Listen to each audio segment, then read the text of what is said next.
दशकों श्री कृष्ण कहते हैं, व्यर्थ की चिंता को छोड़ दो, जीवन को शान के साथ जियो। जीवन में उतार चढ़ाव तो आते ही रहते हैं, लेकिन हिम्मत से काम लो। हमेशा स्वस्थ रहें, मस्त रहें और व्यर्थ की चिंता को छोड़ दें। चिंता चिता के समान होती है, इसलिए हमेशा हंसते मुस्कुराते रहिए। हंसते मुस्कुराते हुए कार्य करें तो सफलता अवश्य ही मिलेगी, और सफलता उन्हें ही मिलती है जो पूरी ईमानदारी व निष्ठा के साथ अपना कार्य करते हैं। चिंता करना कैसे बंद करें? चिंता और तनाव से मुक्त बने। चिंता क्यों? क्या आपको चिंता करने में मजा आता है? नहीं, मैं चिंता करना बंद करना चाहता हूं। तो फिर चिंता को रोकने के लिए इस वीडियो को अंत तक जरूर सुनें और सच्चे दिल से कमेंट में जय श्री कृष्ण जरूर लिखें। विश्लेषण करें कि क्या आपकी चिंताएं स्वयं आमंत्रित हैं या एक वास्तविकता है। उदाहरण के लिए, जब आप इस बारे में चिंता करते हैं कि लोग क्या सोचेंगे और आप उनकी अपेक्षाओं के अनुकूल होने की कोशिश करेंगे, तो यह एक 100 आमंत्रित चिंता है। समस्या के बारे में विचारों में न उलझें, इसके बजाय समाधान खोजने पर ध्यान केंद्रित करें। यदि आप कोई समाधान नहीं ढूंढ पा रहे हैं तो अपने शुभ चिंतक से सलाह लें। काम पर ध्यान केंद्रित करें, अन्यथा यह न केवल आपके वर्तमान बल्कि आपके भविष्य को भी बर्बाद कर देगा। अगर चीजें आपके नियंत्रण से बाहर है और आप एक समाधान के बारे में नहीं सोच सकते हैं, तो चिंता क्यों करें? सकारात्मक बने रहे और प्रयास करते रहे। श्री कृष्ण भगवान ने कहा है, प्रतिकूल परिस्थितियों का विरोध करो, समाधान खोजो, लेकिन चिंता मत करो। चिंता एक आग है। व्यक्ति चिंता से ग्रस्त हो जाता है कि कुछ बुरा हो सकता है। सावधानी तो जागृति है, और चिंता यानी जी चलाते रहना ही है। जैसा कि जीवन में सभी तनाव और चिंता का मुख्य कारण कर्तापन और अपना अहंकार है। चिंता मुक्त होने का अंतिम समाधान यह समझना होगा कि वास्तविक इस दुनिया में कर्ता कौन है। इस ज्ञान को प्राप्त करने के लिए पहला कदम आत्मज्ञान को प्राप्त करना और कर्तापन के पीछे विज्ञान की खोज करें। चिंता को कैसे रोकें और खुद को चिंताओं की जंजीरों से मुक्त करने के आगे और ध्यान से सुनते रहे। जो व्यक्ति कर्म को ही पूजा समझता है, वहीं जीवन में आगे बढ़ता है। जीवन में हमेशा सकारात्मक सोच रखी है और किसी को भी कुछ भी बोलने से पहले उस पर विचार करें। वहीं दूसरी ओर बिना सोचे समझे कोई भी कार्य करने से बचें। कभी भी किसी का अहित ना करें। अगर हम किसी का भला नहीं कर सकते हैं तो हमें किसी का बुरा भी नहीं करना चाहिए। किसी का बुरा करना या बुरा सोचना भी पाप है। याद रखिए कि मेहनत करने वालों के लिए कोई भी समय बुरा नहीं होता है। अगर आपकी सोच सकारात्मक है तो हर समय आपके लिए उपयुक्त है। जो लोग आलसी होते हैं और जिनकी सोच नकारात्मक होती है, वे लोग ही शुभ अशुभ के चक्कर में पड़कर समय बर्बाद करते हैं। जीवन में हमेशा सकारात्मक सोच रखिए और फिर आगे बढ़े, सफलता अवश्य ही मिलेगी। अपने कार्य के साथ ही साथ व्यक्ति को धर्म कर्म में रुचि रखने चाहिए। दान पुण्य करते रहना चाहिए, तभी समाज में यश व कीर्ति की वृद्धि होगी। हमेशा अपनी वाणी पर नियंत्रण रखें और सोच समझकर बोलें, अन्यथा बनते हुए कार्य भी बिगड़ सकते हैं। आप अपनी सोच बदलें, ना कि दूसरों को बदलने की कोशिश करें। अपने करियर के प्रति गंभीर निर्णय लें। हमेशा आत्मविश्वास के साथ आगे बढ़ें ताकि गलत निर्णय लेने से बच सकें। जब आपके मन में कार्य के प्रति निष्ठा है तो कोई भी दुविधा मन में नहीं आएगी और आप एकाग्रचित होकर अपना कार्य संपादित कर पाएंगे। जिस व्यक्ति के मन में दुविधा होती है, वह कभी भी अपने लक्ष्य को आसानी से हासिल नहीं कर सकता है, क्योंकि दुविधा के चलते वह कभी भी कोई ठोस निर्णय नहीं ले पाता है। जीवन में नई उड़ान वही व्यक्ति भर सकता है जो सकारात्मक सोच रखता हो, ईमानदारी व निष्ठा के साथ सुचारू रूप से कार्य करता हो और स्पष्टवादी हो, क्योंकि ऐसे व्यक्ति किसी भी कार्य को पूरा करने के लिए पहले अपने कार्य के संबंध में पूरी जानकारी लेता है, उसके संबंध में चिंतन मनन करता है और फिर अपना लक्ष्य निर्धारित कर उस कार्य के दौरान कौन कौन सी कठिनाइयों व दिक्कतें आएंगी और उनका निवारण कैसे करना होगा। यह बात जब तक समझ नहीं लेंगे तब तक सफलता हासिल नहीं की जा सकती है। इसीलिए व्यक्ति को हमेशा शांत चित्त होकर अपना कार्य करना चाहिए, तभी सफलता हासिल होगी। इसी के साथ ही साथ व्यक्ति स्वस्थ रहें, मस्त रहें और व्यर्थ की चिंता को छोड़ दें। क्योंकि चिंता व्यक्ति को भीतर से खोखला कर देती है और उसके सोचने समझने की शक्ति को क्षीण कर देती है। हम अपने जीवन में कुछ भी नियंत्रित क्यों नहीं कर सकते? अपने जीवन को नियंत्रित करने से पहले आगे बताए गए प्रश्नों के बारे में सोचें। जब सब कुछ नियंत्रण से बाहर हो और आप खुद को फंसा हुआ और असहाय सा महसूस कर रहे हैं। जब आप पैदा हो गए थे तो क्या आपको चिंता थी कि आपके दांत बढ़ेंगे या नहीं? क्या बच्चे चिंता करते हैं कि उनका दूध कब और कहां से आएगा?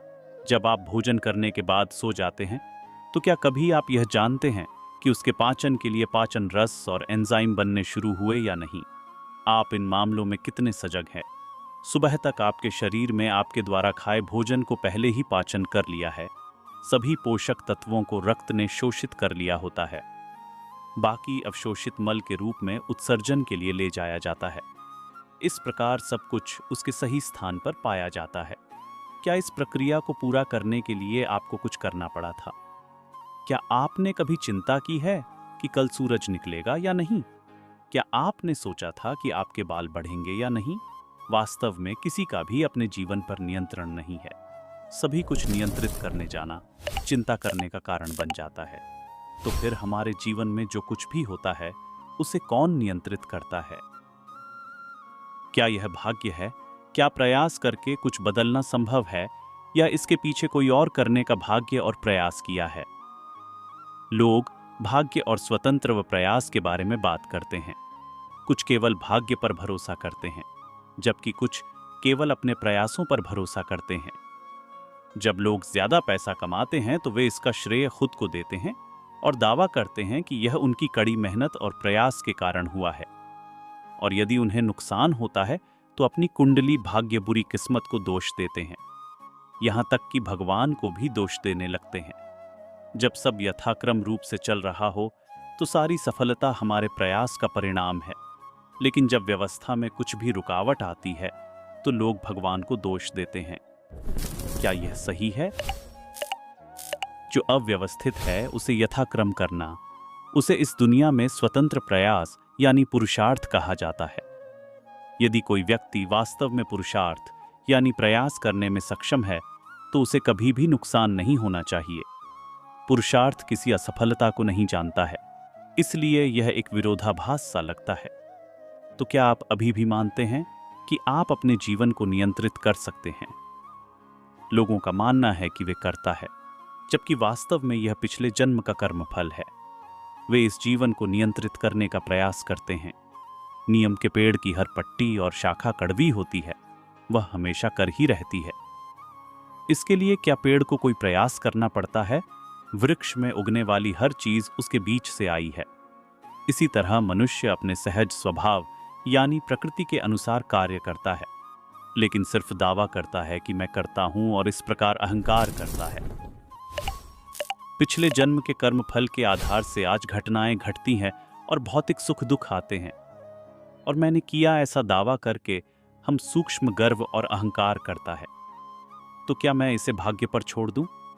नहीं, आप ऐसे बैठकर यह दावा नहीं कर सकते कि सब कुछ किस्मत पर है। यदि आप ऐसा करते हैं तो आप पूरी तरह से निष्क्रिय ही हो जाएंगे। ऐसी निर्भरता से मन बेचैन हो जाएगा। अगर नियति पर यह निर्भरता सही है तो आपको कोई चिंता नहीं होनी चाहिए। लेकिन क्या आपको कोई चिंता नहीं है, इसीलिए नियति पर निर्भरता तर्क संगत नहीं है? तो फिर करता कौन है? परिस्थितियां करता है। सभी संयोग यानी साइंटिफिक सर्कमस्टेंसेस एविडेंस यानी व्यवस्थित एक साथ मिलते हैं, तब कोई घटना घटती है। इसीलिए अपने जीवन पर नियंत्रण रखना आपके हाथ में नहीं है। आपको सिर्फ परिस्थिति का निरीक्षण करना चाहिए और देखना चाहिए कि वह क्या है। एक बार सभी सहयोग मिल जाएंगे, काम पूरा हो जाएगा। मार्च के महीने में बारिश की उम्मीद करना गलत है।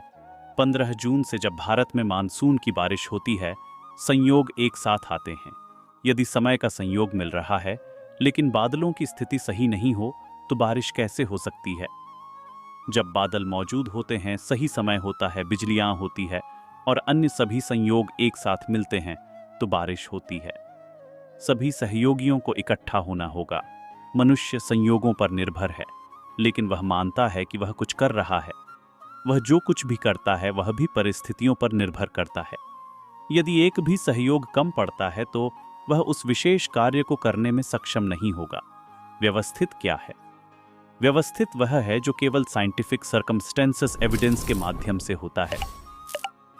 व्यवस्थित का ज्ञान सभी अवस्थाओं में संपूर्ण समाधान के लिए ज्ञान है। एक कांच का गिलास आपके हाथ से छूटने लगा, उसे बचाने के लिए आपने हाथ को ऊपर नीचे करके अंत तक बचाने का प्रयत्न किया, फिर भी वह गिर पड़ा और टूट गया, तब उसे फोड़ा।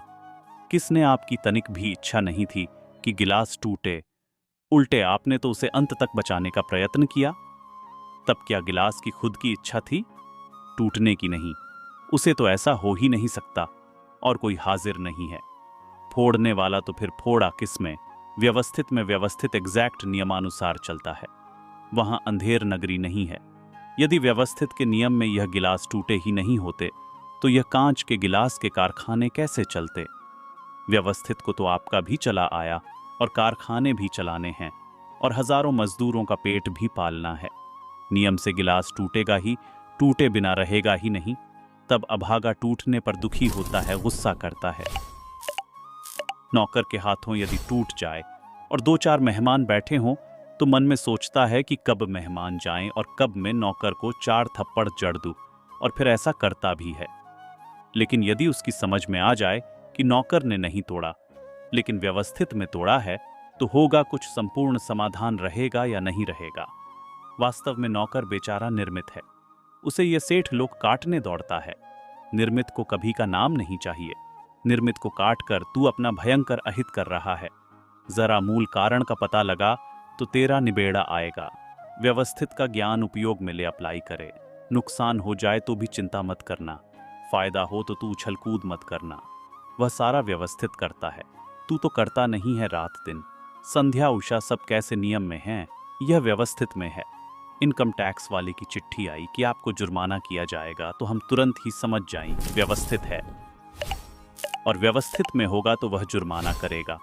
नहीं तो उसे संडास जाने की भी शक्ति नहीं है, तो वह और क्या करने वाला है?